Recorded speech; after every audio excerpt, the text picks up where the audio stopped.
looking glass forum for preserving the ideals of the Protestant Reformation, researching the historical progress of human liberty, and defending the rights of individual conscience against absolute internationalist tyranny. Thank you for your support.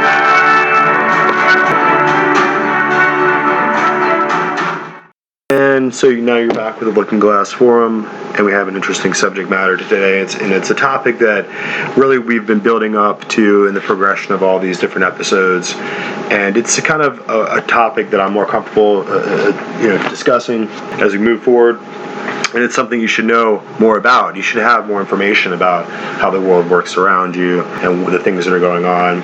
And really, you're a consumer. You're an intellectual consumer. You're really a tourist on some level in accepting the world as it is and accepting the world's present formation and status quo as the certitude of a system of civilization and society that you just have to accept. And we have to all kind of take sides in this process of whether we're going to be dissenters or whether we're going to be conformists and join in, or what kind of stand we're going to take. Are we going to mask up and scowl at the people who resist the masks? So I mean, it's a simple psychological paradigm, but we're all, I think, stuck in the same condition. And I think everyone is kind of startled that worldwide, on a globalist level, these different mandates are coming down to us through the international order. It doesn't matter if you're in Afghanistan or if you're in Peru or if you're in Canada or Japan. Everyone's dealing with this internationalist order that's trying to stifle us and tell us what we can and cannot do and try to turn us all into this kind of same internationalist plantation. And I mentioned before that I think that we're all being suited for Uyghur camps. I mean, how much gunpowder do you have? Not enough, right? And so these State Department and these weird, alphabet soup organizations are buying up all the ammo, and maybe they did it under Bush, but now they have the ammo now under Biden. And you can see the danger of a federal Leviathan, a tyrannical government that can't be controlled and is now just trying to find a way to crop and measure and limit and cull the populace itself, all for the better good of whatever presupposition that they want to put forward. And so that's really what we're dealing with. We're dealing with this idea of the Luciferian brotherhood and the idea that there is an order out there. And it kind of what brings us back to the issue of Albert Pike, because he made it so obvious. And these acolytes and these sycophants and these worshipers and these secret societies were so kind of like enamored and enthralled by his sorcery, and there's warlocks to come forward like Aleister Crowley and the kind of people who are from the right family bloodlines and who end up becoming spiritual instruments, if you will. Like a seance. Like imagine a medium. Like they make themselves available to the progression and the idealism of the intellectual pursuit of the Luciferian goal. And so ultimately, Luciferians are going to see this issue of the paradigm between the great creator God of Israel, and they're going to look for a higher God. They're going to create this idea of this ultimate, unspeakable Sophia, this divine light of wisdom that's older and greater than the God of Israel, who is kind of terrestrial and bound to blood covenants. This is the kind of ideology that comes out of Theosophy when we look back at individuals like Ani Besant and Alice Bailey and Helena Blavatsky, and these are all individuals who are tied in with the female orders of fraternity, who ultimately become the Order of the Eastern Stars, and it's this kind of witchcraft, if you will. You have to remember that the word is a loaded word, and the most important part of the word witchcraft is the word craft, and it's understanding the craft. And witchcraft really harkens to a question of like a grammar issue, because it's not, nobody is a witch, because a witch is like a where or a what or a who or a when. Which way did you go? Which direction did you go, east or west? And witchcraft is pointing to this separation in the duality of nature, the black and white magic, or which craft did you use? Did you use white craft or black craft? And the idea that there's a branching or a deviation in the pathway and that one can go on. And it suggests there's multiple paths. And so really, we have to recognize that the priestcraft is the more important terminology. And we're not looking for those who are witches, or who's or whens or what's, those who are choosing one direction or another, who believe themselves to be part of a system of duality, or black and white, separation and chaos. And that's why you have the term of bringing order into chaos. And you have the back into the Garden of Eden, you have this idea of the knowledge of between good and evil. And that's really what this is all going to. This idea that there's a third way. And the Lucifer was this third way that helped us to solve the problem of between the black and the white that the God of the Bible was so troublesomely bringing along. So in order to understand this nature of Luciferian teachings, we have to go into the whole issue of the United Nations and the Lucis Trust publishing house, and explaining more deeply how our system of international world order was actually founded in the first place. We're just going to drop into some discussion here by Jörg Glissman. And like I said, guys, we have to work really hard to bring you some of these discussions. So it's not just me reading from pamphlets, or just reading from articles, or reading from books, and just getting just one kind of perspective. These are other people who are offering a lot more historical background, a lot more knowledge and education, bringing that to the table. So in order to further this, we're discussing this huge occult doctrine that comes in the books of these individuals that we're discussing here. One of the books is called The Secret Doctrine, and the other one is called The Externalization of the Hierarchy. And these are deeply occult books, and we've been building up in all these episodes to get to this point where we could really discuss this and understand Theosophy and the Luciferian doctrine. So let's listen to, once again, Jörg Glissman. Actually, it's a 10-point plan by Alice Bailey for a new world order. Now, if you are listening to this and you have no idea who Alice Bailey is, well, then just Google her name, Alice Bailey. Google Madame Blavatsky. Google Albert Pike. And they are all interconnected. As all these people, all interconnected.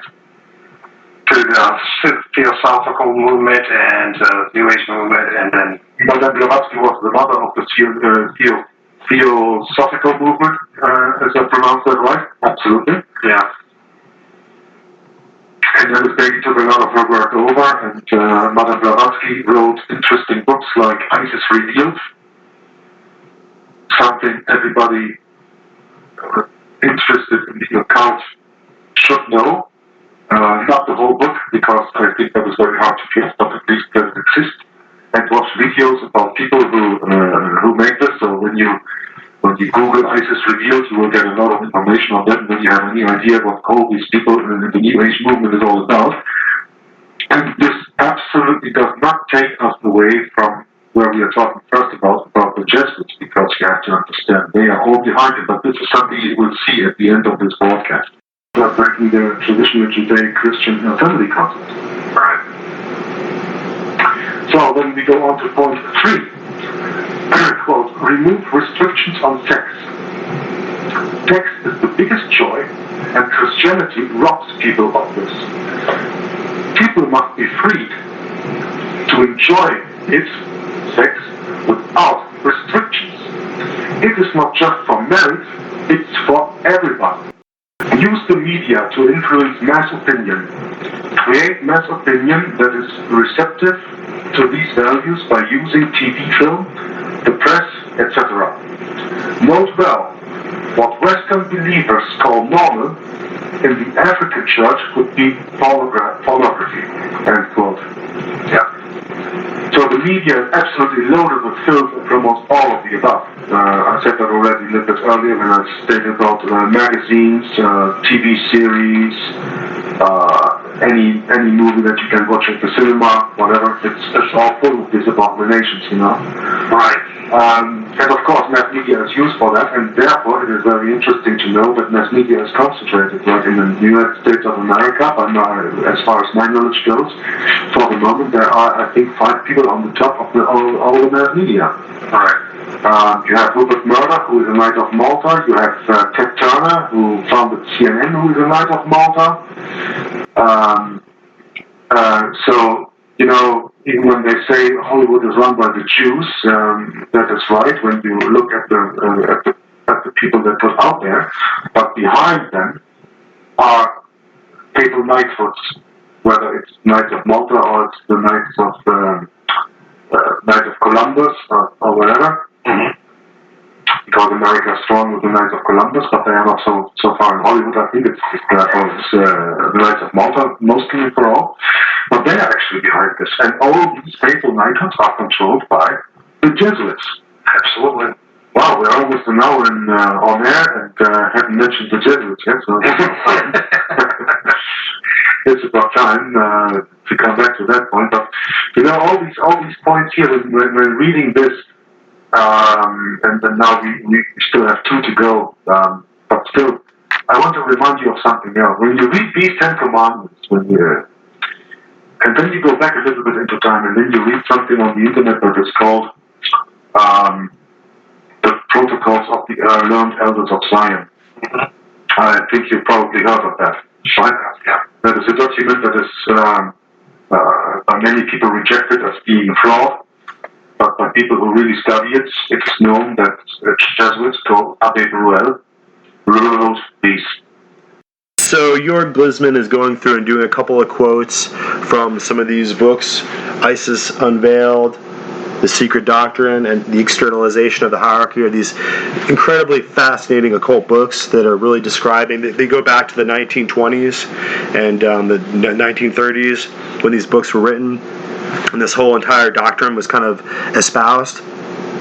And you can see that they were high-level occultists at the time, and they were tied in with the internationalist cabal because a lot of the exact things that they were discussing, these technologies were developed, and the program and the conspiracy to use propaganda was developed, and the move towards a one-world program of absolute control was implemented through the United Nations. And you have to understand that Lucis Trust is the foundation and core NGO around which the entire United Nations system is built.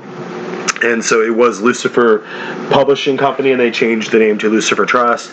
And you need to look into Theosophy. So that's what we're going to discuss. We're going to kind of start to break this down more and more. We can see that Jörg Glisman is well aware that the international system was invented early on by the likes of Helena Blavatsky and Albert Pike, and they were working in these Freemasonic circles and operating with these high occult European power brokers and international money banking houses, and they were all part of these ideas of how the world really is an emanation of Lucifer's spirit and divine light, and that the God of the Jews and the God of Israel is really this profane, fallen, dark demon who should be destroyed. And it stands to reason that if you have to destroy the God of the Jews, then you have to destroy the Jews, and this is the root of anti-Semitism. So it's kind of an elaborate and convoluted subject matter that it really isn't part of your day. It's not something that you, as a regular publican and common citizen of the world, will really understand. But these high-level uniparty in Washington, D.C., the Party of Davos, the World Economic Forum individuals are operating on this platform. They've developed it to such a high level. You have to understand that when Alice Bailey was inventing the New World Order and the spiritual system that would go along with it, and the revelation of the occult, esoteric schools and mystery schools would merge with the church. And this is the idea of Isis Unveiled, because they're beginning to worship Mary. And you have to understand it wasn't until the 1800s when Mary was raised to this place of being a mediatrix within the Roman Catholic system. It was very late in the last couple hundred years. So the first 1800 years of Catholic ideology and canon law and theological teaching didn't necessarily elevate Mary to a place where you would now pray to her. And same thing with the Pope. It wasn't until the 1800s when the Pope was also elevated to the status of being immutable and infallible and divine, so that his word is an infallible and he cannot err in the matters of running the world and ordinating the commands of heaven on earth and all these things that the papacy is supposed to be doing. So you have to understand that the Jesuit order was well discussed by Helena Blavatsky, and they knew the Jesuit order very well. and Alice Bailey, they were actually working a lot of those doctrines into their occult system. And that's what's going to be revealed here. So in order to further make the point, we're going to do a little bit of a closer look at Alice A. Bailey and take a look at her role in the creation of this new esoteric world religion that we're seeing coming across the world stage. Alice A. Bailey lived from 1880 to 1949 and spent most of her time as a teacher and writer on themes of the occult, astrology, spirituality, and theosophy. She stated that the majority of her books were telepathically channeled through her by a spirit being who she believed to be a master of wisdom. Initially, she just referred to the being as the Tibetan, or by the initials DK. Later, she called it Jwal Kul. She showed the same kind of mental disturbance that we've seen in other occultists in the past. As a child, Bailey was deeply unhappy and attempted suicide on 3 occasions, once when she was 5, then when she was 11, and the third time at an unspecified time before the age of 15. It was after this third attempt, aged 15, on June the 30th, 1895, that she was apparently visited by a stranger who told her that she needed to develop self-control in preparation for certain work that was planned for her to do. Coming from an Anglican background, she initially believed this man to be Jesus, but later identified him as a spirit called Master Kuthumi after she went to the occult Theosophical Society and saw a portrait of him hanging on the wall. Theosophists believed that this spirit had previous incarnations and that one of them was Pythagoras, who you might remember was an influence on Plato, and also St. Francis of Assisi, amongst others. As a result of this, St. Francis of Assisi has been named the patron saint of the United Nations. You may also remember that St. Francis of Assisi was one of the main inspirations for Ignatius Loyola. On top of this, it's also on St. Francis Day that thousands flock to the Cathedral of St. John the Divine in New York City for the mocking Blessing of the Beast ceremony. You may also remember that the UN chose San Francisco, which is Spanish for St. Francis, as the location for the first UN meeting and charter signing.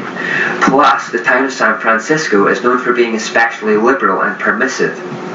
I haven't done any research into St. Francis, so I don't know why he keeps popping up and why he holds such a special place in the hearts of occultists, but there is clearly some reason for these links. Because Alice Bailey initially thought this demonic spirit was Jesus, we see once again the ability of Satan to disguise himself as an angel of light.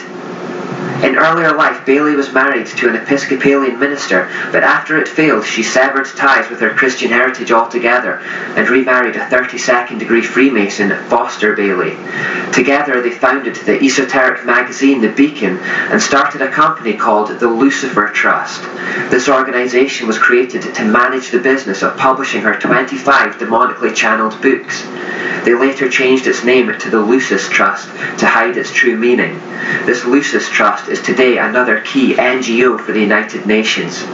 As a subsidiary to the Lucis Trust, they also created the World Goodwill Organization to help mobilize the energy of goodwill to cooperate in the work of preparation for the reappearance of the Christ, to educate public opinion on the causes of the major world problems, and to help create the thought form of the solutions. She also used the Lucis Trust to found something called the Arcane School, which gives a series of courses on her views on karma, reincarnation, and the divine nature of man. The school uses typical hierarchical degrees of esoteric knowledge. As is to be expected of anyone driven by the hidden hand of Satan, she also had the telltale hatred for the Jewish people, referring to them as the Jewish problem. Now, from that background, you can probably tell that her teaching's not going to be good, but here are some quotes. She wrote, "I dedicate myself anew to the service of the coming one, and will do all I can to prepare men's minds and hearts for that event. I have no other life intention." Now, when occultists talk about a coming one, or even use the term Christ or cosmic Christ, they are not referring to Jesus, who in their inverted version of events is the evil one. To them, the Christ is in fact Lucifer, the Antichrist. This is the one for whom they wait, and the one who they are preparing the world to receive.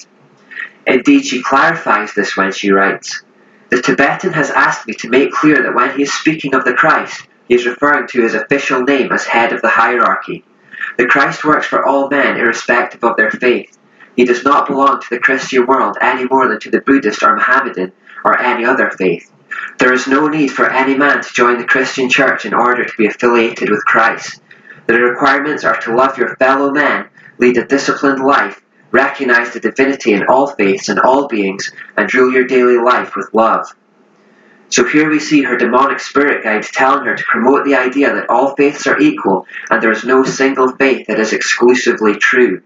These are the ideas that are built into Robert Muller's World Core curriculum. Alice A. Bailey wrote that when their Antichrist comes, first of all, he will come to a world which is essentially one world. So they believe that they have to create this one world order in order to prepare the way for their Antichrist. That's what the UN are doing. Bailey goes on to say, the major effect of his appearance will surely be to demonstrate in every land the effects of a spirit of inclusiveness, an inclusiveness which will be channeled or expressed through him. All who seek right human relations will be gathered automatically to him, whether they are in one of the great world religions or not. She then goes on to say, all who see no true or basic difference between religion and religion, or between man and man, or nation and nation, will rally round him. Those who embody the spirit of exclusiveness and separateness will stand automatically and equally revealed, and all men will know them for what they are. So the Antichrist will have all the world's religions rallying round him and finding in him their shared Babylonian origins, which will unite them all. But yet she talks distastefully about another group of people at this time, who will be exclusive and separated from the group. Who will these people be? The ones that don't conform. Those of the Judeo-Christian heritage, of course. We who adhere to the only faith that is genuinely different and which isn't rooted in Babylon. As you might imagine, we who are seen to be opposing this world peace and not joining in the unity will be seen as hateful and intolerant. We therefore will be hated and despised and persecuted for not conforming to the crowd. This spirit of inclusiveness, as she calls it, is already on show in the world today, but it will grow stronger. As the world pools together in a one-world system, Christians who are brave enough not to conform will increasingly be isolated and separated. Bailey herself confirmed that all religions emanate from the same spiritual source, and that one day everyone would come to realize this. As they do so, she predicted that the world would see the emergence of a universal world religion and new world order. She said this was no distant dream, but was actually happening even in her own time. She wrote, there will not be any dissociation between the universal church, the sacred lodge of all true Masons, and the inner circles of the esoteric societies. In this way, the goals and work of the United Nations shall be solidified, and a new Church of God, led by all the religions and by all the spiritual groups, shall put an end to the great heresy of separateness. All forms of Freemasonry and all the false religions and philosophies of the world that have their roots in Babylon will one day come together under a single banner. This is the essence of postmodernism. People are moving away from outright atheism and returning to ancient religion. Bailey refers specifically to the United Nations again, saying, evidence of the growth of the human intellect along the needed receptive lines can be seen in the planning of various nations and in the efforts of the United Nations to formulate a world plan. From the very start of this unfoldment, 3 occult factors have governed the development of all these plans. Bailey doesn't reveal what these 3 occult factors are, but the main point is that she is explicitly revealing the occult nature of the UN and their plans to implement a one-world religious system.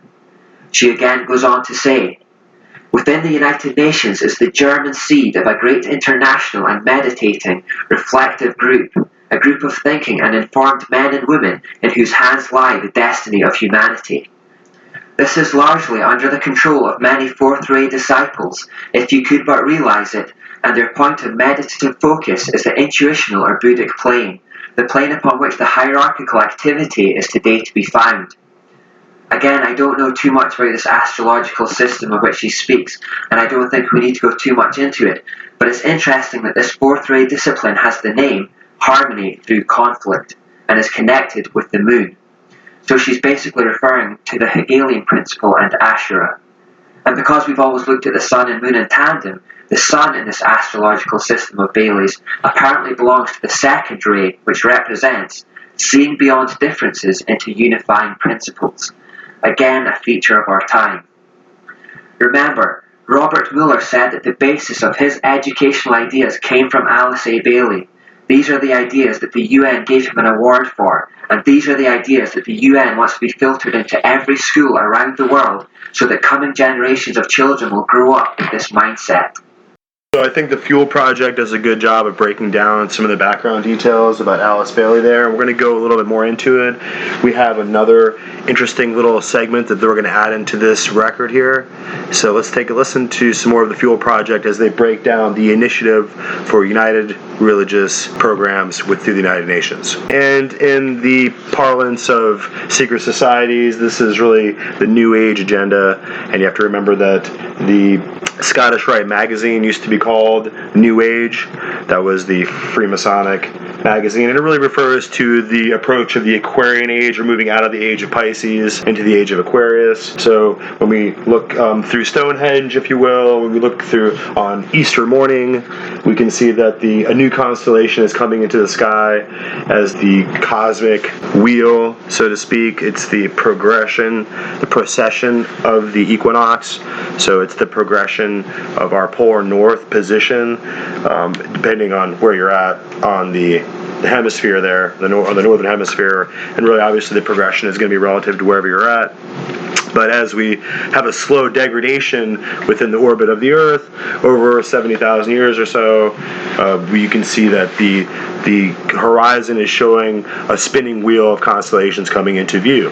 So, every 12,000 years or so, we're moving several degrees forward in the progression of the zodiac and the constellations overhead. So, coming into view at the high summer solstice point of with the priestcraft of the sun worshippers that goes back to ancient times. So these are the ancient mysteries, so to speak.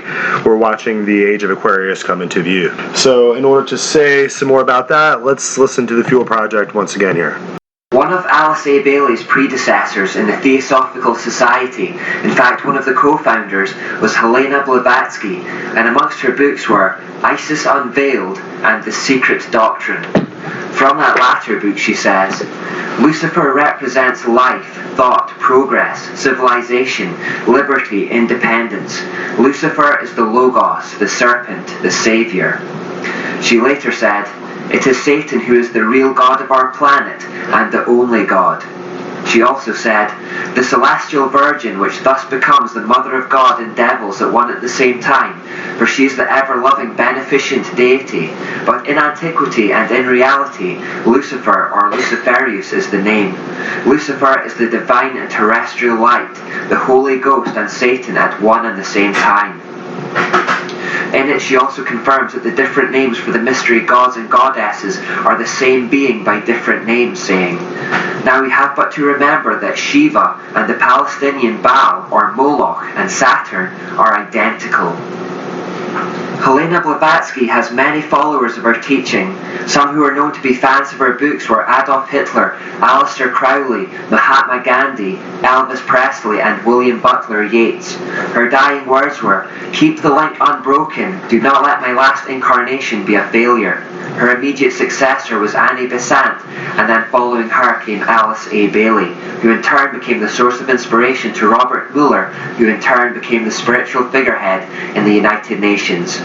They've all been links in a chain, and they knew it. So we understand what Robert Mueller means when he boasts that the United Nations is not a man-made creation, but is primarily a spiritual organization with a spiritual source. No human force will ever be able to destroy the United Nations, for the United Nations is not a mere building or a mere idea. It is not a man-made creation. The United Nations is the vision light of the Absolute Supreme, which is slowly, steadily, and unerringly illuminating the ignorance, the night of our human life. The divine success and supreme progress of the United Nations is bound to become a reality. At his choice hour, the Absolute Supreme will ring his own victory bell here on earth through the loving and serving heart of the United Nations. Again, his Absolute Supreme isn't the Christian Absolute Supreme, but is instead the Antichrist. Robert Mueller proudly says here that the United Nations ideal will never be destroyed by any human force because it wasn't created by man but by Lucifer. Now on the subject, the Bible actually agrees. It won't be a human force that brings down the system. It will be Jesus himself, who crushes it into nothingness and blows it away like chaff in the wind. And as Daniel 2:44 then says, the God of heaven will set up a kingdom that will never be destroyed or conquered. It will crush all these kingdoms into nothingness, and it will stand forever. Robert Mueller wrote ominously in Dispatch magazine in June 2001, "Do not worry if not all religions will join the United Religions Organization. Many nations did not join the UN at its beginning, but later regretted it and made every effort to join. It was the same with the European community, and it will be the case with the world's religions, because whoever stays out or aloof will sooner or later regret it." It might be just me, but there seems to be a hint of menace in those words. It's as though he's saying, if we don't sway you with the Plan A tactics, then be sure that Plan B tactics will follow later. If you don't conform, you're going to regret it. You will be a part of the system, one way or the other. The Bible also tells us that these tactics will indeed unfortunately work on many Christians. 1 Timothy 4:1 says, "Now the Holy Spirit tells us clearly that in the last times some will turn away from the true faith. They will follow deceptive spirits and teachings that come from demons." We are already seeing this happening, and that's one reason why I think it's so important to learn this information, so that we see what the enemy is up to and don't fall into the trap. Alice Bailey confirms that it will be the Babylonian mysteries that unite the religions, saying, "Other steps will also be taken in this department of religions and of education, over which the Christ rules, and he will move to restore the ancient spiritual landmarks, to eliminate that which is not essential, and to reorganize the entire religious field, again in preparation for the restoration of the mysteries. These mysteries, when restored, will unify all faiths." She goes on to explicitly say, "The day is dawning when all religions will be regarded as emanating from one great spiritual source. All will be seen as unitedly providing the one root out of which the universal world's religion will inevitably emerge. Then there will be neither Christian nor heathen, neither Jew nor Gentile, but simply one great body of believers gathered out of all the current religions. They will accept the same truths, not as theological concepts, but as essential to spiritual living. They will stand together on the same platform of brotherhood and of human relations. They will recognize divine sonship and will seek unitedly to cooperate with the divine plan. Such a world's religion is no idle dream, but something which is definitely forming today." Robert Mueller once more, "The world's major religions must speed up dramatically their ecumenical movement and recognize the unity of their objectives in the diversity of their cults. Religions must actively cooperate to bring to unprecedented heights a better understanding of the mysteries of life and of our place in the universe. My religion, right or wrong, and my nation, right or wrong, must be abandoned forever in the planetary age." Robert Mueller suggested that religions should unite under the authority of the Pope, saying, "We must also hope that the Pope will come before the year 2000 to the United Nations, speak for all the religions and spiritualities on this planet, and give the world the religious view of how the third millennium should be a spiritual millennium, a millennium which will see the integration and harmony of humanity." The Catholic Church, of course, craves the power that would come from having the world under the authority of the Pope. In 1917 in Fatima, Portugal, there was famously an apparition of Mary that appeared to 3 children, saying, "You have seen hell where the souls of poor sinners go. To save them, God wishes to establish in the world devotion to my Immaculate Heart." Notice she said devotion to her Immaculate Heart, not devotion to God. I think we've heard enough now about the United Nations to know what it's up to, but let's make one last stop before we conclude the UN section. Dag Hammarskjöld was responsible for establishing this meditation room in the middle of the UN. He said, "The stone in the middle of the room has more to tell us. We may see it as an altar, empty, not because there is no God, not because it is an altar to an unknown God, but because it is dedicated to the God who man worships under many names and in many forms." He also said, "The meditation room faces northeast. To enter the room, one must proceed from darkness to light." As well as having an abstract mural which you may be able to do some symbol hunting on, the room is in the shape of a trapezoid. The middle order of Satanism, set up by Anton LaVey, is called the Order of the Trapezoid. He refers to an occult principle known as the Law of the Trapezoid. The trapezoid has long been regarded by occultists as a shape that is especially adapted to enhance demonic manifestation. So you can see over the Fuel Project they have the same difficulty because we're trying to make a point and elaborate different aspects of history, and you end up going down on a tangent about the order of the trapezoid and a highly satanic Luciferian cult group that you would have known nothing about. You have to be a super nerd on some level to really care about this stuff. But a lot of these young men like this are going to be very interested in understanding how it is that your enemy operates. Knowing your enemy is the series, and so they're going to take it very to the next level of researching these books that you and I might not never have time to go and read. But these guys they're antagonized by the movements of a new world order that's dedicated to Lucifer because they're Christians. They're honest Christian men who believe their Bible, and so they're going to make sure that this information isn't just kind of passed over. And we'll go in the library and there's 14 million books, and how do you ever really know what to spend your time on? So this is a way of having cliff notes, of breaking it down to a little bit faster. And you can see that he is going to make sure that if you follow up in his series that he lets you know all about the United Religion, a religious initiative, and how it ties in with the Vatican. And we were saying these are all different really clever theological and ideological frameworks for the Vatican to just move its program forward in the name of other groups.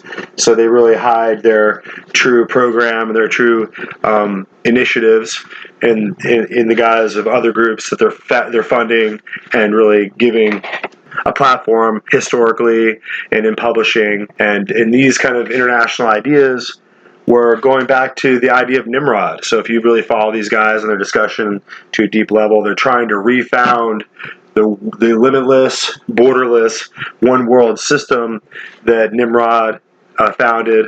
Of course, it fell apart in his hands at the Tower of Babel. And the same thing happened with Pharaoh during the Passover, which is something we discussed recently. How a lot of these, Christians today are being fooled into taking incorrectly the message that the Lord left about, eating and drinking the Passover. Okay, and it's not something you take lightly, and it's not something you do foolishly. And that's what you're seeing in a lot of ways. It's becoming a weekly Romanist communion ritual that people are participating in, just like with the Christmas tree. But getting back to this whole subject of Theosophy, you have to recognize that there are certain groups out there, certain ancient esoteric ritualists who are, perhaps they're very, very wealthy and they have a lot of time on their hands, and they're extremely educated, and they know how to create and invent whole ideological idea viruses, ideological traps that people aren't able to escape. It reminds me of Jack Parsons' laboratory, the JPL, Jet Propulsion Laboratory, and the connections with L. Ron Hubbard. If you go back, how these guys were getting really turned on by the pure culture of elitist, internationalist, occult practitioners who are engaged in doing all this ritual magic. And you see the same thing at the foundation of the Mormons. You see the same thing at the foundation of Scientology. And you see the same thing at the foundation of Theosophy.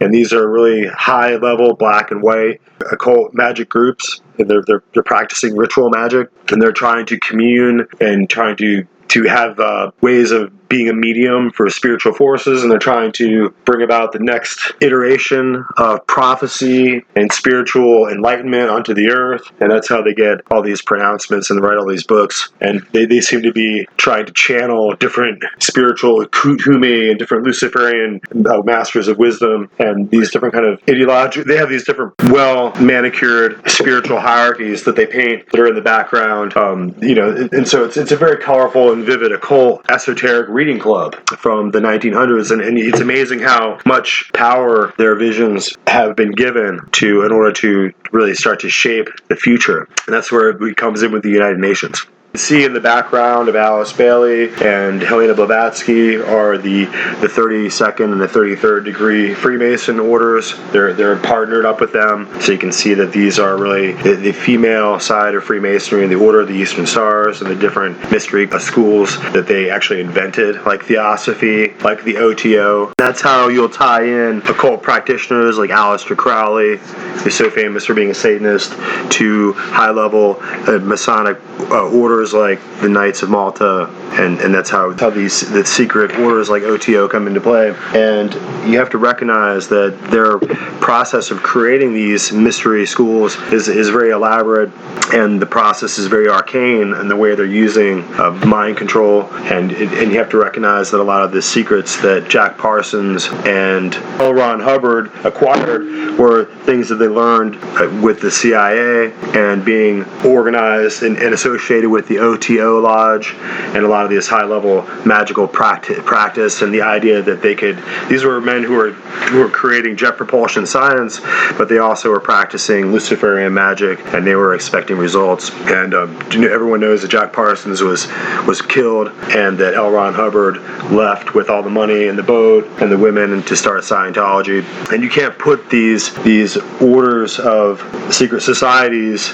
like Mormonism, and Scientology and Theosophy, you can't really put them into a box and comprehend the level of power and sophistication and the depth of their wealth and the people that are behind them, supporting them. It's incredible. So in order to really kind of go into this a little bit further, we have this fellow here who's doing a basic reading. He's going to do a reading about Alice Bailey. So let's just have a listen to this little historical background. Alice Bailey was a theosophist who took up where Madame Blavatsky had left off in terms of receiving demonic channel messages that turned into lengthy occult books. Her books are considered just as important as Blavatsky's to the New Age movement. In 1920, Alice married another theosophist, alleged 33rd degree Freemason Foster Bailey. Foster Bailey was also her co-conspirator in founding what was originally called the Lucifer Publishing Company in 1922 to help distribute her occult books. In 1923, they started the Arcane School to teach disciples how to further the great plan through the melding of all religions. Due to public outcry regarding the overt reference to their Luciferian agenda, they shortened the name of their publishing company to Lucis Trust, which still operates today, pumping out hundreds of various New Age books. The Lucis Trust also publishes and distributes United Nations books and propaganda, and maintains the meditation room inside the UN. Bailey, through her demonic spirit guide, Joao Kuhl, gives us great insight as to the Freemasons' affiliation with the ancient Great Plan. Quote, "The Masonic movement is the custodian of the law, the holder of the mysteries, and the seat of initiation. A far more occult organization than can be realized, intended to be the training school for coming advanced occultists," unquote. If some of these quotes don't, prove that the Freemasons are a very important part of this puzzle, then I don't know what else to say. All right. Alice Bailey also tells us through channeled information from her spirit guide the truly evil agenda of Freemasonry. Quote, "There is no question, therefore, that the work to be done in familiarizing the general public with the nature of the mysteries is of paramount importance at this time. These mysteries will be restored to outer expression through the medium of the Church, in parentheses, New Age One World Religion, and the Masonic Fraternity. When the Great One, in parentheses, Nimrod Antichrist, comes with his disciples and initiates, we shall have the restoration of the mysteries and their exoteric presentation as a consequence of the first initiation," unquote. Bailey was an ardent proponent of the Great Plan, and her numerous quotes can be attributed to her view that a one-world government was a desired goal. Quote, "What we need above all to see, as a result of spiritual maturity, is the abolition of those two principles which have wrought so much evil in the world, and which are summed up in the two words, sovereignty and nationalism," unquote. So I'll include some more of these documents here, some of these little articles and videos and the clips here that we're trying to work with. And you can see that they're going to go more into education.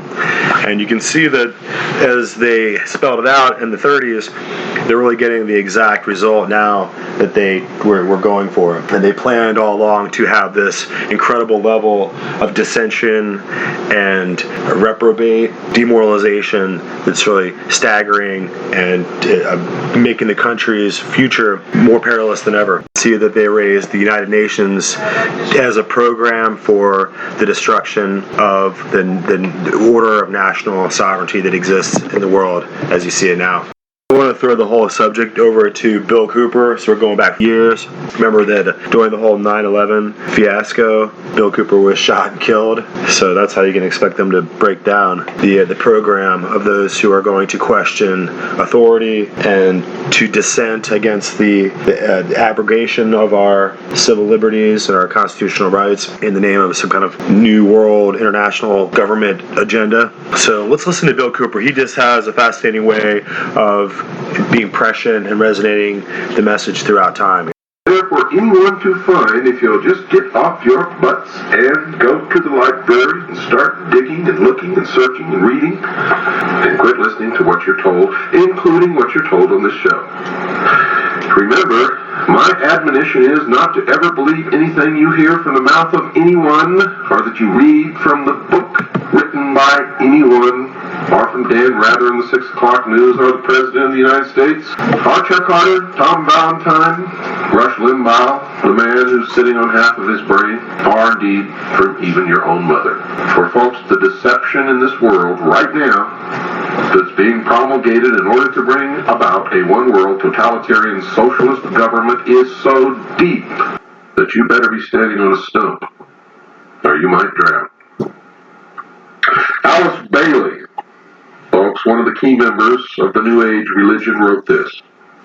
Quote, "There is no question, therefore, that the work to be done in familiarizing the general public with the nature of the mysteries is of paramount importance at this time. These mysteries will be restored to outer expression through the medium of the Church and the Masonic fraternity," unquote. And she's absolutely 100% correct. The question of just what the ancient mysteries were, folks, was answered in part by Albert G. Mackey, another 33rd degree Mason. He wrote a 2-volume work entitled Encyclopedia of Freemasonry. And he wrote this under the subject of the ancient mysteries. Quote, "Each of the pagan gods had, besides the public and open, a secret worship paid to him to which none were admitted but those who had been selected by preparatory ceremonies called initiation. This secret worship was termed the mysteries," unquote. The student of the Masonic order can know that when Mr. Mackey writes, his writings can be relied upon. He is considered to be one of the premier Masonic authors of all time. These are the comments from the biographical information presented on Mr. Mackey in the front of his encyclopedia. Quote, "His writings are universally esteemed for their sincerity, honest records, and common sense. He was a leader in research who valued accuracy," unquote. Carl Cloudy, another Mason who writes on the subject of the Lodge, also has words of praise for Mr. Mackey. Quote, "He was one of the greatest students and most widely followed authorities the Masonic world has ever known," unquote. And in his book entitled Introduction to Freemasonry, he praised Mr. Mackey with these words. Quote, "Albert Gallatin Mackey, one of the greatest students and most widely followed authorities the Masonic world has known. He is the great master of Freemasonry," unquote. So Mr. Mackey certainly can be believed when he tells his readers that the worship of pagan gods had a secret, non-visible worship besides the public one. The reader can believe him when he identifies the name of this secret worship.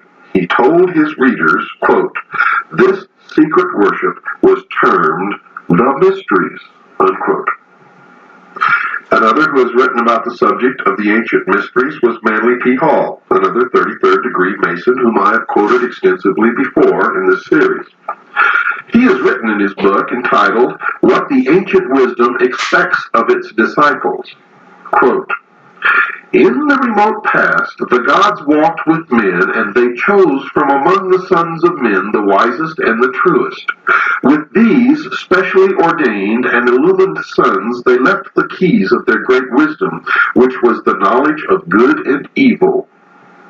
These illumined ones founded what we know as the ancient mysteries, unquote. Now, in case you weren't listening there, this is a dead giveaway and an admission that the gods that walked with men were known, at least in the Bible, as Satan. For he says here, and I'm going to read this again for you folks, because I know some of you just didn't pick it up. Because I know how the minds of the sheeple operate. And there's a lot of sheeple listening. There's also a lot of people listening who aren't sheeple. And they know that I'm not talking to them. If the word sheeple applied to you makes you angry, then folks, it is an indication that it fits you like a shoe, like a glove, that you are indeed one of the sheeple. Let me read it again. Quote, with these specially ordained and illumined sons, they left the keys of their great wisdom, which was the knowledge of good and evil. According to the Bible, the knowledge of good and evil was imparted to Adam when Satan enticed Eve to eat of the fruit of the tree of knowledge, and she in turn enticed Adam. And what was the fruit of the tree of knowledge? It was the knowledge of good and evil. It was forbidden for man to know that. Now, I'm not making judgment on any of this. I'm just telling you what my research says. Remember, this is not a religious program. And while I, myself, personally, have my own idea of what my own religion is, I am in no means trying to foist it off on anyone else. Let me continue. He wrote, and we're talking about Manly P. Hall, 33rd degree Freemason. He wrote additional comments about these mysteries in another of the books he has written called The Secret Teachings of All Ages. And I would urge you, if you can afford it, to buy that book. It's a very expensive book. I have a copy of it in my library. It cost me $150, and it was worth every single penny of it, I can assure you. Quote, the arcana, defined as being a secret or hidden knowledge of the ancient mysteries, were never revealed to the profane, defined as those not initiated into the inner mysteries, except through the media of symbols. You're going to find, folks, that symbols mean more than you will ever begin to understand unless you've waded deep into the stream of the mystery Babylon, as I have. Quote, symbolism fulfilled the dual office of concealing the sacred truths from the uninitiated and revealing to those qualified to understand the symbols, unquote. Mr. Hall dedicated the latter book to, quote, the proposition that concealed within the emblematic figures, allegories, and rituals of the ancients is a secret doctrine concerning the inner mysteries of life, which doctrine has been preserved in toto, which means in the whole, among a small band of initiated minds since the very beginning of the world, unquote. He went on to mention that the mysteries, quote, were secret societies, binding their initiates to inviolable secrecy and avenging with death the betrayal of their sacred trusts, unquote. And to this day, they take blood oaths. Mr. Hall told the reader that no one is to know the identity of those who have received the secrets. In fact, he wrote, quote, the true adept and initiate shall reveal his identity to no man unless that one is worthy to receive it. This is the existence of a secret and all-important doctrine which from the time of the earliest civilizations had been concealed within the rituals, symbols, and allegories of religions and philosophies, unquote. So, in summary, it is possible, folks, to understand what these ancient mysteries were. and there appears to be at least 4 truths gleaned from the information provided in the comments made previously, and these truths appear to be: 1. The ancient mysteries had 2 forms of worshiping the same God. 2. The knowledge of the true God was reserved for those who had been entrusted with the secrets, and not for those whom they call the profane. 3. Those who understood those secrets were sworn to the strictest secrecy. And 4. Those who had knowledge of the secrets claimed to possess all of the answers to all of the problems of mankind. Now, there was an additional secret for the secret bearers. They had to be initiated in a private initiation ceremony. Albert Pike, General Albert Pike, a Southern Confederate general during the Civil War, wrote this, quote, "Initiation was considered to be a mystical death, and the perfect epoch was then said to be regenerated, newborn, restored to a renovated existence of life, light, and purity," unquote. Quote, "In the Indian mysteries, the 3rd degree, the initiate is said to be born again," unquote.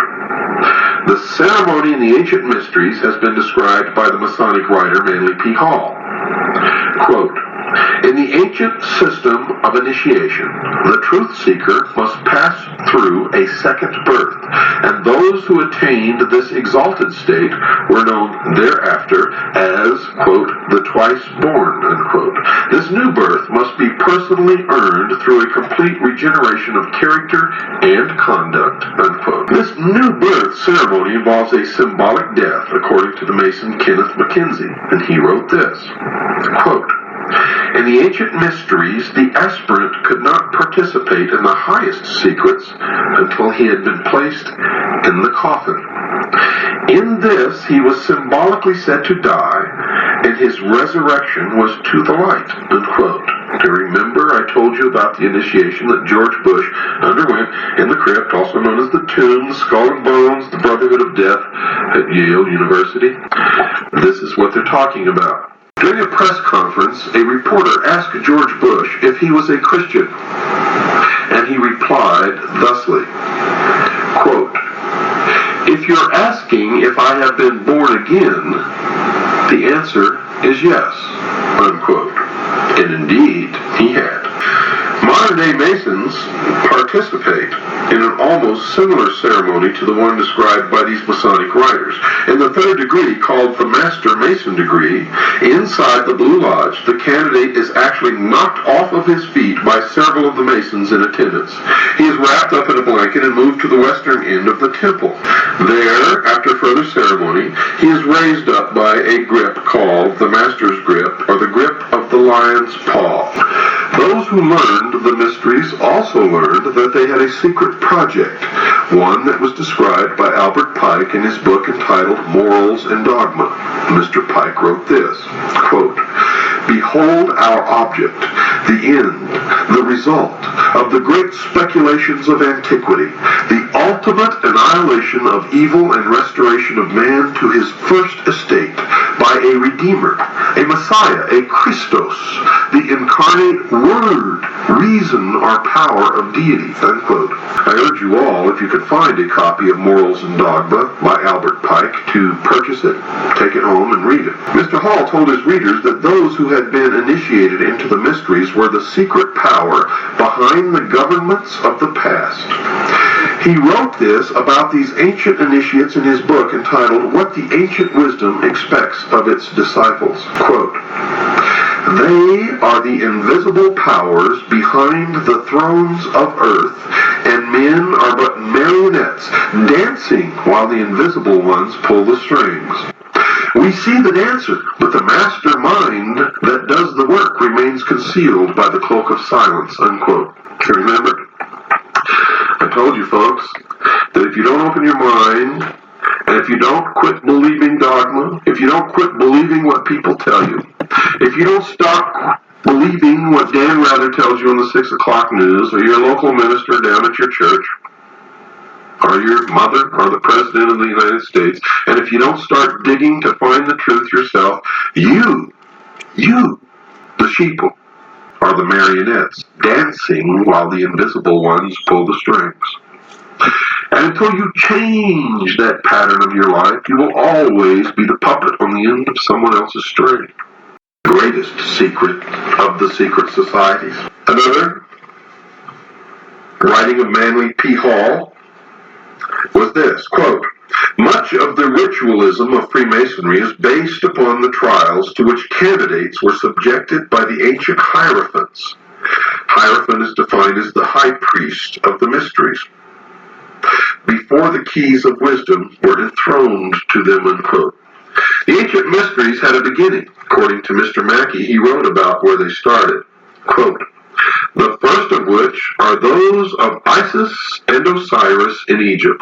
The most important of these mysteries were the Osiric in Egypt," unquote. Another writer, Edmund Ronayne, an ex-Mason, confirmed that the Masons were involved in the worship of Osiris when he wrote this in his book entitled The Master's Carpet. Quote, "Masonry's ceremonies, symbols, and the celebrated legend of Hiram in the Master Mason's degree were directly borrowed from the ancient mysteries or the secret worship of Baal, Osiris, or Tammuz," unquote. This is a direct admission that Freemasonry stems directly out of Mystery Babylon, the ancient mystery religion, the worship of Baal, the golden calf, representative of the house during which that 2,000-year period the sun resided. The sun, the symbol of the light, Lucifer, the intellect, the gift, primordial knowing. Albert Pike then detailed where the mysteries went after their beginnings in Egypt. He wrote this in Morals and Dogma. Quote, "From Egypt the mysteries went to Phoenicia and were celebrated at Tyre. Osiris changed his name and became Adonai, or Dionysus, still the representative of the sun. In Greece and Sicily, Osiris took the name of Bacchus." So the ancient mysteries conceal an important mystery kept secret from the average person. The mystics claim that this mystery has been concealed from the world for centuries. So I think that's fascinating that we have to have William Cooper as someone who's informing this whole discussion, and this is back to 1993, and he had all this subject matter well in hand. And you can see that as far as these ancient mystery rites and the rituals that they go through, when you go into the Freemason Lodge, they have you kneel down with your knee exposed, and they take a very sharp dagger and point it at your heart, and you have to have your shirt open so that your bare chest is exposed, and the tip of the dagger is placed right at the point of your heart, and you're to swear the oath of keeping the secret at the threat of death. So the dagger is always there. It could even prick a little pinhole there in your flesh, and maybe you bleed a little bit, as a reminder that if you care to tell the secret, that it could cost you your life. Now, the point is that ultimately at the third level, the third degree, when they take the initiate and they hit him in the head and they wrap him up in the carpet and they bury him, and he has this symbolic process of dying and being reborn, this is precisely what happens in the book of the Revelation of Jesus Christ at the end of the Bible with the Antichrist, because the Antichrist is struck with the sword, and the sword ultimately kills the Antichrist, and the Antichrist is reborn. And this is the Hierophant. This is the ritual process of you bringing someone back from the dead, kind of emblematic way, the way that the Messiah, like Jesus Christ, was resurrected from the dead, but this will be in the occult way, through the occult Luciferian light at the end of time, when the Antichrist goes through this process of the mysteries, and we see that reflected there in that initiation rites. Now, we're going to go on here and discuss just a little bit more. We have to get to Dr. Walter Veith, who has to bring some more to this whole discussion. We will just step right into the middle of one of Walter Veith's seminars, where he's discussing this precise subject matter, and we're already warmed up and we're ready to hear. Are Masonic initiates misled? What about poor Mason himself? Let's go to the best source in the world, Morals and Dogma, page 819. The blue degrees, that's the first 3 degrees of Freemasonry, are but the outer court of the portico of the temple. Part of the symbols are displayed there to the initiate, but he is, will you notice, intentionally misled by false interpretations. It is not intended that he shall understand them, but it is intended that he shall imagine he understands them. No wonder they don't give this book to the lower initiates. That would freak them out, right?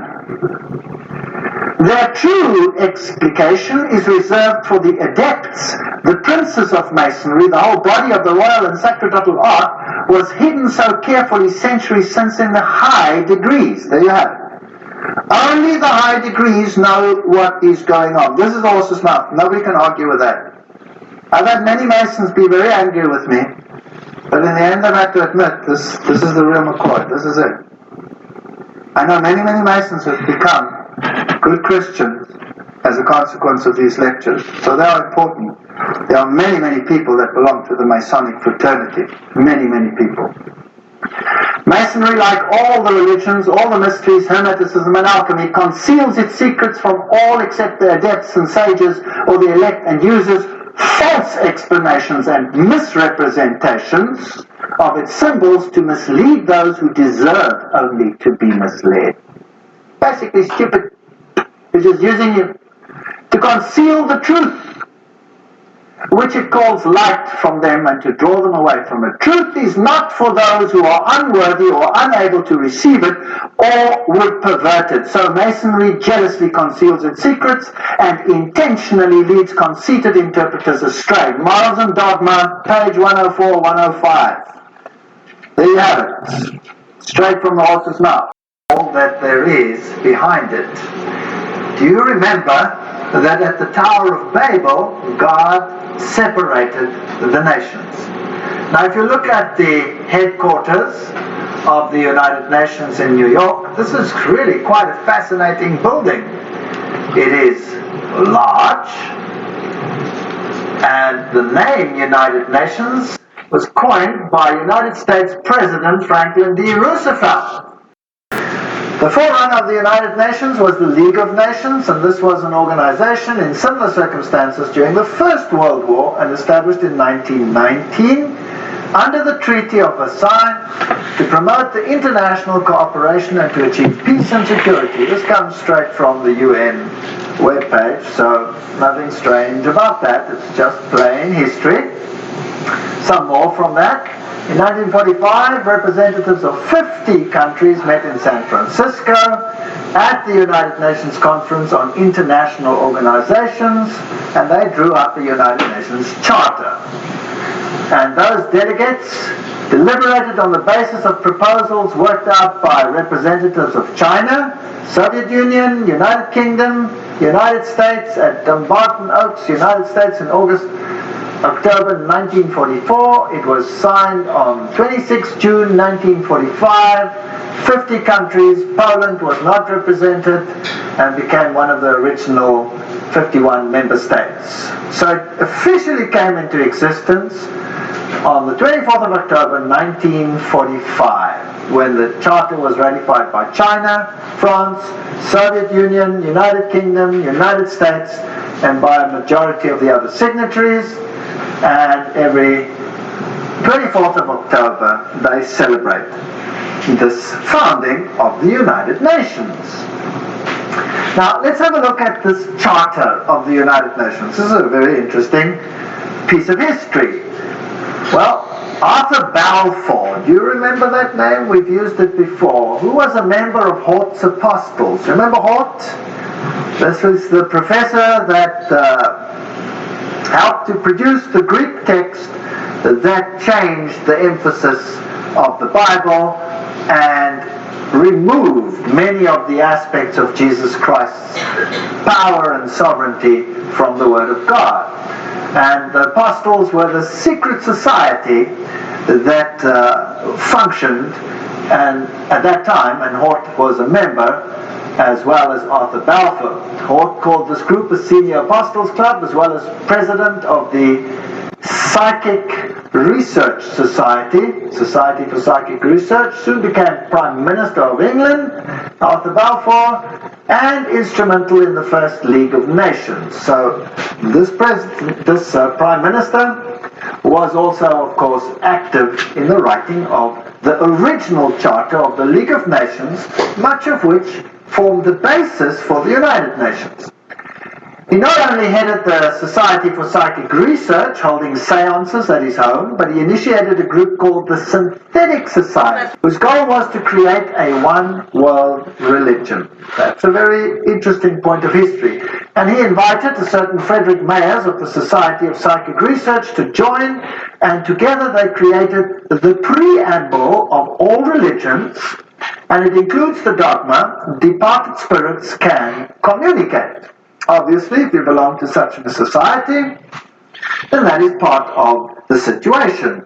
So built in somewhere over there was the wish to bring all religions together. Now let's have a look at some of the historic figures of the United Nations. Alger Hiss, he became the acting Secretary General of the establishment of the United Nations. The April 16, 1945 issue of Time magazine called him one of the State Department's brighter young men. It was Hiss and Joseph E. Johnson who later became secretary of the Bilderbergers. So here we have all the secret societies again, who wrote much of the United Nations Charter. So very high Freemasons, Bilderbergers, were responsible for this charter. Now we know what they believe. We've already had a lecture on that, and I would refer people back to that lecture, patterning it after the Constitution of Russia and the Communist Manifesto. This is very interesting. So the Constitution of the USSR is almost identical to the Constitution of the United Nations, for those who did not know that. And there are all the references. Everything that I say is referenced. I'm just reading. So please, nobody get angry with me. Get angry if you want to with whoever set this thing up. I had nothing to do with it. Winston Churchill, the creation of an authoritative world order is the ultimate aim towards which we must strive, and the United Nations formed part of that. Charles de Gaulle, who was also instrumental, nations must unite in a world government or perish. So the big figures involved had this philosophy. Then there is a man, I don't know how to pronounce his name, Trygve Lie. The first official UN Secretary General was a high-ranking member of Norway's Social Democratic Party, which was, by the way, an offshoot of the Third Communist International, and then came a man, Dag Hammarskjöld. And he was the second Secretary General. He was a Swedish socialist. He openly pushed communist policy, and then came U Thant, the third Secretary General, and he was a Marxist. So here you can see how the philosophy in the beginning was programmed. Now, I would like you to understand that this is not a method to go anti-capitalist, because the United States was a signatory of this charter. So why would the United States actually sign something that was so obviously contrary to their own philosophy? Well, if you remember the Hegelian principle, where two opposing viewpoints are set into the world, and neither of them is really the viewpoint you want to achieve, what you really want to achieve is a synthesis between the two. So what you see actually is you see socialists in the overriding capacity of Secretary Generals. Although whether they have Marxist leanings or capitalist leanings at that level doesn't make any difference. The method is just to bring about a synthesis, which is the desired government of all of them. So out of this chaos, you eventually get whatever you want. The broken cross and what it stands for. So these are the figures behind, or the movers of the United Nations. A Pope calling for such an order, the Secretary Generals picking it up, reiterating it on both sides of the political divide, so that it would seem fair to both sides of the philosophy. Now what about the spiritual aspect? There's one interfaith organization that is called the Temple of Understanding. And it has a newsletter which is called World Goodwill Newsletter. Founded by Juliet Hollister in 1960, the Temple of Understanding has one of its goals, the creation of a spiritual United Nations. In its work to promote understanding between religions on the basis of the oneness of the human family. Sounds good. The temple has numbered among its members and supporters such influential world servers as the Utant himself. Oh, there's the Secretary General, you can't go much higher than that. Eleanor Roosevelt, that's interesting. Thomas Merton, Jawaharlal Nehru, Anwar Sadat, Radhakrishnan, in addition to the main center of New York. So these are the top movers. So this is not some sort of little organization operating somewhere in the wings. This is a hub organization. And from where did they operate? Well, they were based at the Cathedral of St. John the Divine. That must be getting pretty boring by now, right? Always the same thing. The temple has active chapters in India, in the UK, representatives in Africa, Latin America, Asia, Middle East. This is a universal movement to bring all religions together. Now let's have a look at this interesting cathedral. There it is, the Cathedral of St. John the Divine. The cathedral is located at the 112th Street in Amsterdam Avenue, one block east of Broadway, the largest cathedral in the world. That's also interesting. The Cathedral Church of St. John the Divine in New York is the mother church of the Episcopal Diocese of New York and the seat of its bishop. Remember, that's where they had the female Christ and where they have the issue of ordaining homosexual bishops, and all kinds of interesting stuff happen at this episcopacy. Right, a little bit more history. Jim Garrison, president of the New Age Gorbachev Foundation, which was this foundation that was founded by Gorbachev in New York. He said, we are going to end up with the world government. It's inevitable. There's going to be conflict, coercion, and consensus. That's all part of what will be required as we give birth to the first global civilization. So that's the agenda that they have. Philip Jessup, a CFR member, World Court Justice, pretty high up people, right? I agree that national sovereignty is the root of all evil. So nations will obviously have to relinquish their sovereignty to this organization without it appearing as if they're doing so. The Humanist Manifesto, 2 states, we deplore the division of mankind on nationalistic grounds. We have reached a turning point in human history where the best option to transcend the limits of national sovereignty and to be moved towards building a world community. That's Humanist Manifesto 1 and 2. These are the official documents. Now this is a very interesting man, Robert Mueller. He's the former Assistant Secretary General to the United Nations, but he is today the mover in the spiritual field within the United Nations. He's also called the Prophet of Hope of the United Nations. He wrote, we must move as quickly as possible to a one-world government, a one-world religion, under a one-world leader. That's very, very interesting. So these are the top movers. Now, the philosophy, I'm always interested in what the philosophy is and who's behind it. And again, we pick up the same old names over and over and over again. In the Aquarian Conspiracy by Marilyn Ferguson, a survey of New Agers showed that the leading influence on their spiritual awakening was again Pierre Teilhard de Chardin. Do you remember who he was? Jesuit priest. You see, the Catholicism, the Jesuits, the top movers in the United Nations. Now, what did Robert Mueller, the former Assistant Secretary General, have to say? He wrote, Teilhard de Chardin had always viewed the United Nations as the progressive institutional embodiment of his philosophy. Now there is a Secretary General saying, or Under Secretary General saying, that the United Nations embodies the philosophy of Teilhard de Chardin. Now, what did Teilhard say? I've mentioned some of his philosophy. We'll look in a little bit more detail again. Teilhard wrote, although the form is not yet discernible, mankind tomorrow will awaken to a pan-organized world. Pan-organized world. Well, okay, what else do you have to say? Teilhard de Chardin influenced his companion, Father de Bravery, who inspired colleagues who started rich process of global and long-term thinking in the United Nations, which affected many nations and people around the world.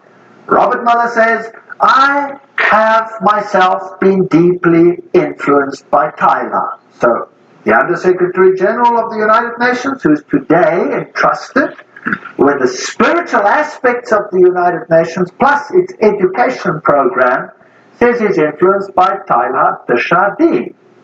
And Robert Muller writes, most of all, they taught me happiness. His work, he says, any Teilhardian will recognize in this the spiritual transcendence which he announced so emphatically as the next step in our evolution. So there's going to be a spiritual transcendence from what appears to be political over to the spiritual. All right, we've already seen in a previous lecture that he was a French Jesuit priest, a eugenist, a Marxist, a pantheist, a evolutionist. He might have even been involved in the Piltdown hoax. He was a humanist and a proponent of a one-world government, and he's the father of the New Age. So he's a very prominent man, seems to have been very busy. He dreamed of humanity merging into God and each realizing his own godhood. At the Omega point, this belief has inspired many of the New Age leaders. In fact, Chardin is one of the most frequently quoted writers by leading New Age occultists. That we've had too when we discussed the New Age movement. But just to remind you, so we can merge into God. Now what does that mean? Well, there's also an all-seeing eye, and that symbol that we see over here in amongst the Hittites is also the symbol, if you look carefully, of the United Nations, which has the laurel wreath and which has the face up there, which is just replaced with the earth. Now, perhaps the best way to comprehend what the all-seeing eye represents is to examine the architecture of the meditation room of the United Nations building in New York. The meditation room is shaped as a pyramid, a trapezoid. Without the capstone, inside the room is dimly lit, but coming from the ceiling is a narrow but concentrated pinpoint beam of light which radiates down to a bleak stone altar. On the wall straight ahead is a breathtaking modernistic mural that is dynamically endowed with occult symbolism.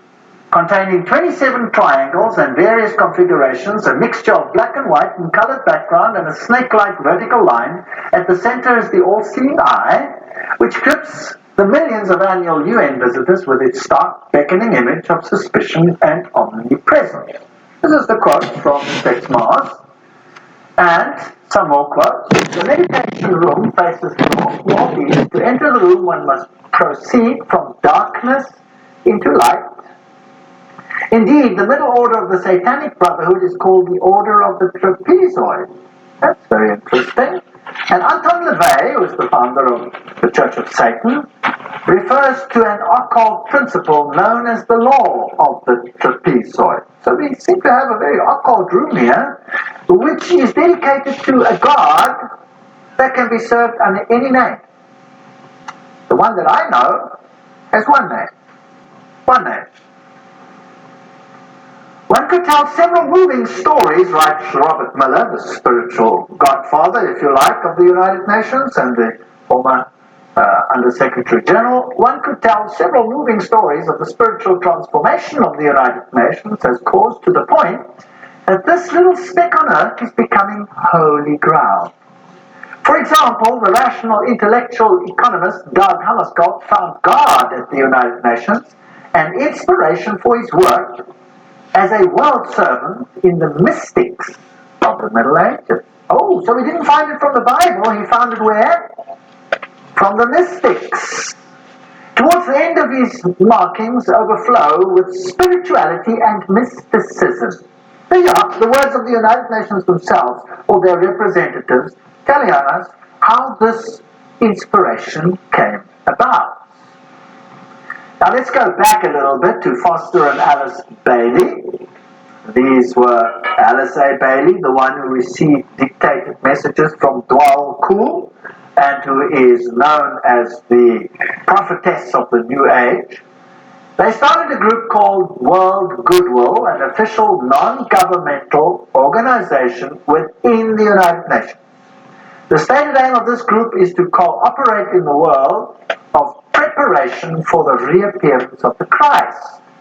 So the United Nations, in other words, is an organization preparing to get all the religions, all the governments together, yes. But that is just on a political level. The agenda behind it is to bring all the religions together and to prepare it for the coming of Christ. Which Christ? Not Jesus Christ, but the cosmic Christ. Because Jesus Christ is not coming, as we will see in a future lecture, to do what they think is going to happen. Their Christ wants to have a kingdom here on earth. But God says, my kingdom is not of this earth. Now, let's have a look at this man, Robert Miller. There he is. Dr. Robert Miller, former Assistant Secretary General of the United Nations, Chancellor of the United Nations University of Peace, and he's chairperson of the Peace Party 2000. He's a very prominent man. What does he write? Robert Miller. Decide to open yourself to God, to the universe, to all your brethren and sisters, to your inner self, to the potential of the human race, to the infinity of your inner self, and you will become the universe. You will become infinity, and you will at long last, you will be at long last your real, divine, stupendous self. They have the same philosophy. So what is he saying? That we can become gods. Alright, so that is the mover and the shaker of the philosophy of the United Nations. Robert Miller writes in World Core Curriculum the following. Now this is stunning. The underlying philosophy upon which the Robert Miller School, now what is the Robert Miller School? We'll have to come to that. Robert Miller School is the education program for the entire world as will be enforced by the United Nations. That's scary. Let's read on. The underlying philosophy upon which the Robert Miller School is based will be found in the teachings set forth in the books of Alice A. Bailey. Hello? The books of Alice A. Bailey were published originally by Lucifer Publishing Company, which, because of all the flack, they changed to Lucis Trust. Isn't that correct? The school is now certified as a United Nations associated school providing education for international cooperation and peace. Okay, this is big business. So the philosophy is based on Luciferian channeled writings preparing for the coming of Lucifer. And remember what they said. They were quite open about it. Alice A. Bailey claimed, evidence of the growth of human intellect along the needed receptive lines for the preparation of the New Age can be seen in the planning of various nations and in the efforts of the United Nations to formulate a world plan. From the very start of this involvement, three occult factors have governed the development of all these plans. Now, can you see why I call the lecture the UN and the occult agenda? Because Alice A. Bailey says there were three occult plans, and Robert Miller says, yes, we follow the writings of Alice A. Bailey. She did not spell them out, but she did state, within the United Nations is a germ and seed of a great international and meditating reflective group. A group of thinking and informed men and women in whose hands lies the destiny of humanity. Ooh.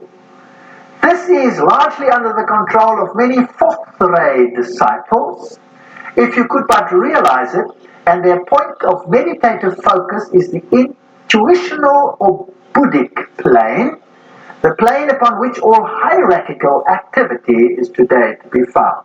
That's about as occult as you can get. What she is saying is that the inner core of the United Nations is controlled by people who are under the control of Lucifer. That's what you're saying. You're saying it's demonic. And it's out of her words, not mine. I'm just reading. That's what's such fun about all of this. Helena Blavatsky, founder of Theosophy, she was the forerunner, of course, of the Bailey books. And Theosophy was then taken over by Annie Ward Besant over here, and then taken over by Alice A. Bailey. And here is the great invocation that has to be read and learnt by every child in the future. From the point of light within the mind of God, let light stream forth into the minds of men, let light descend on earth. From the point of love within the heart of God, let love stream forth into the hearts of men. May Christ return to earth. But this Christ is not Jesus Christ. From the center, where the will of God is known, let purpose guide the little wills of men. Oh, how neat. It's so derogatory. The purpose which the masters know and serve. What arrogance. From the center which we call the race of men, let the plan of love and light work out, and may it seal the door where evil dwells. This is interesting. Well, which door is to be sealed where evil dwells? Well, if you know occult science, you'll know that they call light darkness and darkness light, and they say that Jesus is the evil one. We read all those quotes when we did the lecture on that issue. May it seal the door where evil dwells. Let light and love and power restore the plan on earth. Restore what plan? Restore whose plan? And who made it so that it is not restored? Well, who separated the nations? God separated the nations. What is the focus of the United Nations to? Unite the nations. So they want to restore that which the, in inverted commas, evil one happened to mess up with one brilliant move of confusing the languages. Well, this goes to show one word of God is confused for 4,500 years. Who's really in control here? Well, here's Annie Besant in her 33-degree Freemason regalia. Co-Masonry, you'll remember we dealt with this issue. The Theosophy textbook teaches immortality, reincarnation, the deity of man. Statements by this Dwalkool, who also inspired Alice A. Bailey. He talks about Alice A. Bailey, know me still by another name and office, AAB. Alice A. Bailey knows who I am and recognizes me by two of my names. Now that's interesting because there are two names, and we will see the two names in a future lecture, what the names are, and then it gets very interesting. This is a detective story. It's a very exciting one. Well, the Bible says that there are spirits of demons, working miracles which go forth to the kings of the earth and to the whole world to gather them to the battle of that great day of God Almighty. Revelation 16:14. Remember that? Helena Blavatsky, the founder of this movement, of which Alice A. Bailey became the high priestess, if you like, said Lucifer represents life, thought, progress, civilization, liberty, independence. Lucifer is the Logos, the serpent, the Savior. It is Satan who is the God of our planet and the only one. Then she talks about the Virgin, who is Satan's and Lucifer at the same time, and the Holy Ghost, all wrapped in one. So whether you call him Isis or whether you call him Osiris, doesn't matter. Whether you call him Baal and Ashtoreth, doesn't matter. Two names. He always comes under two names, two principles.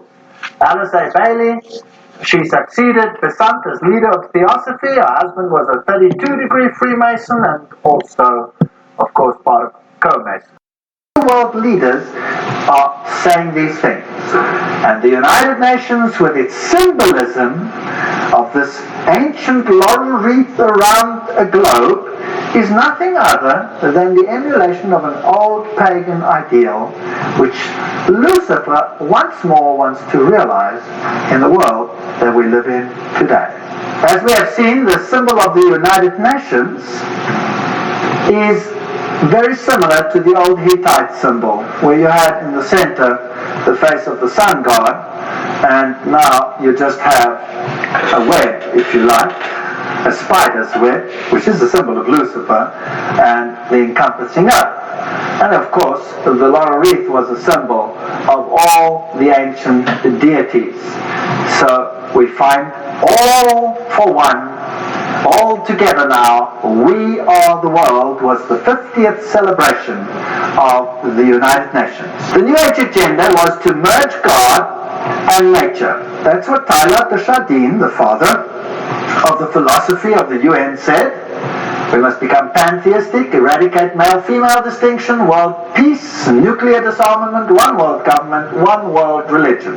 The organizations leading up to this, the United Nations, of course, Council of Foreign Relations, Trilateral Commissions, Bilderbergers, Gorbachev Foundation, and the Club of Rome. And they've already put up a constitution which is known as the Constitution for the Federation of Earth. So we already have a world constitution. Now, obviously, if you want to bring about a situation like that, you have to influence the education of the world so that the mindset and the thinking of people is changed. So education is a very important point. This comes straight from their own web pages. Wow, you cannot say this is hearsay. It comes straight from them. You know all. The world will not change and find peace if there is not a new education. You can't form a separate journal of the United Nations. You need a new education. The old one's no good.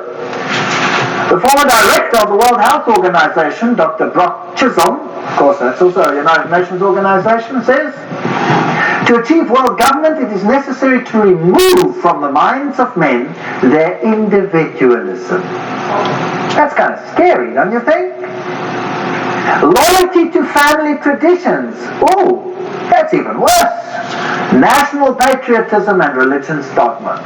Now, these are the movers of the United Nations. Your individualism must go, you must become a number.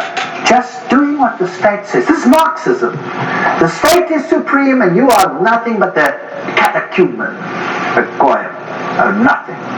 And you must give up your individuality. So we had to stop it there. There's really no good place to stop his seminar. It's pretty well put together, and of course we'll add it in the notes, and you can go ahead and watch it and take a look at what the actual occult and esoteric, mystery, religious, religio-occultic rituals are being expressed at the United Nations, and what the actual original Luciferian and occult doctrines are actually at the founding of the United Nations and the non-government organizations that are underpinning and building up the entire structure there. And so you can see why, as people who are Protestant Christians who are here in America to have our constitutional independence, they obviously are interested in building a superstructure of international empire that's going to just transplant and remold the entire earth in this Luciferian religious doctrine that they're espousing, the secret doctrine, if you will. And we wanted to just add all this information and make it available to you so you can understand how the different groups. It's so strange that Albert Pike started the Ku Klux Klan. It's like the ultimate white brotherhood, white knighthood group of fraternal order of white men. And it's used now as a point. When you listen to CNN, they always talk about the white nationalists and the white rage and the angry white people who are out there, and so they've already created these opposition groups, and they've already created the different kind of social engineering propaganda networks that are going to be in place in order to bring about the clash that they're looking for. So they're always trying to find this kind of chaotic conflagration between the forces of black and white, between the orders of magic and the orders of different occult clubs and different esoteric mystery schools. We have to work hard to bring together all the different kind of information here and just kind of lay it out for you to take a look at.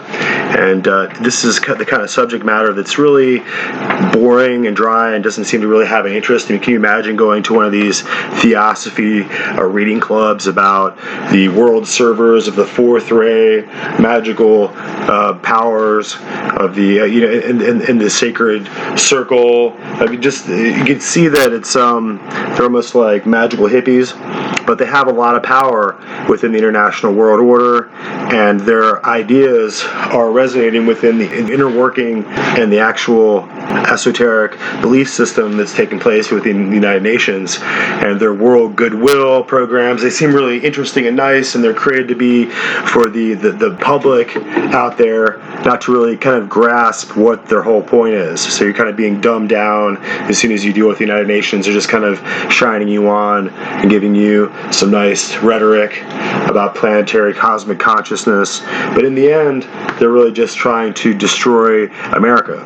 And so you need to recognize, how the enemies of the world, that they're trying to create world catastrophe, and they have these world food programs, and everywhere they go, people are starving and having famines, and they can't seem to stop killing off the people in Africa with Bill Gates and all of his weird medical programs and Ebola experiments that they do on these people, and they never get a break because they're interested in just world population control and having the population under 1 billion. And so you can imagine how many people and how much control they have to have over our lives and everything that we do. So now we're moving towards transhumanism and the metaverse, and we have today the process of abortion that's just stealing the lives of tens of millions of babies all around the world. Primarily people of color are being sacrificed in this huge bloodletting of abortion, and they're now to the point now where they're taking these 40, 50-week-old blobs of flesh that are not really babies. They're not massacring infants. They're not killing infant babies. They're just blobs of tissue. That's what they'll tell us. And these blobs of tissue apparently have a lot of value because they have organs that have been pumping with blood, and these are viable organs that can be grown and used all around the world to go into this world of transhumanism, where we just change out body parts the way that you just switch out an oil filter in your car.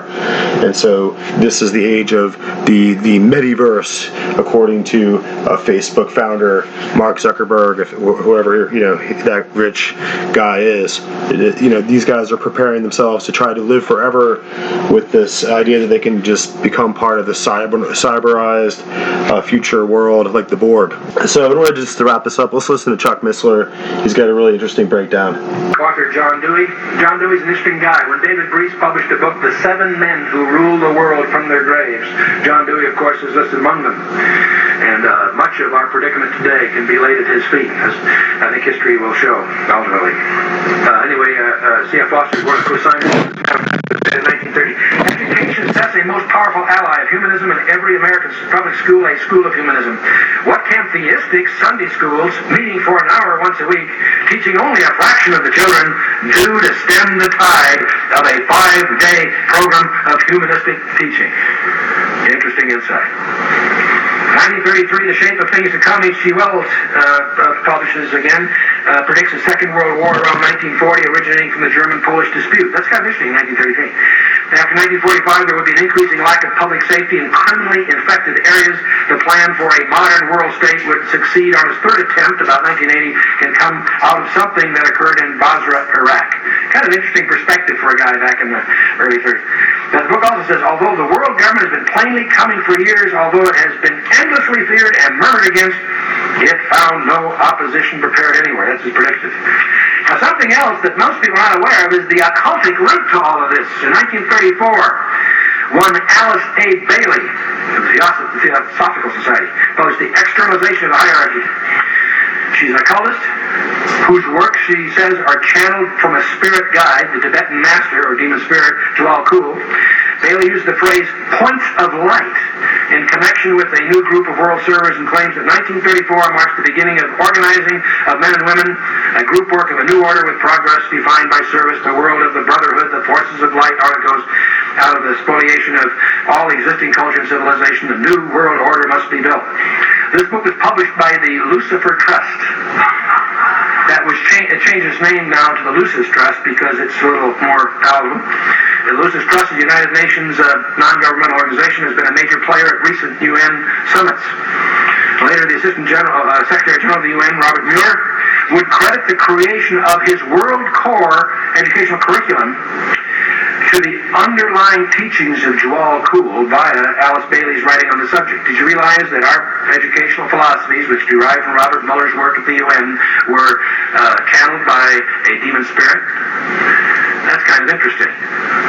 1932 Plan for Peace by American Birth Control League founder Margaret Sanger was published. She calls for coercive sterilization, mandatory segregation, rehabilitative concentration camps for dysgenic stocks, including blacks, Hispanics, American Indians, and Catholics.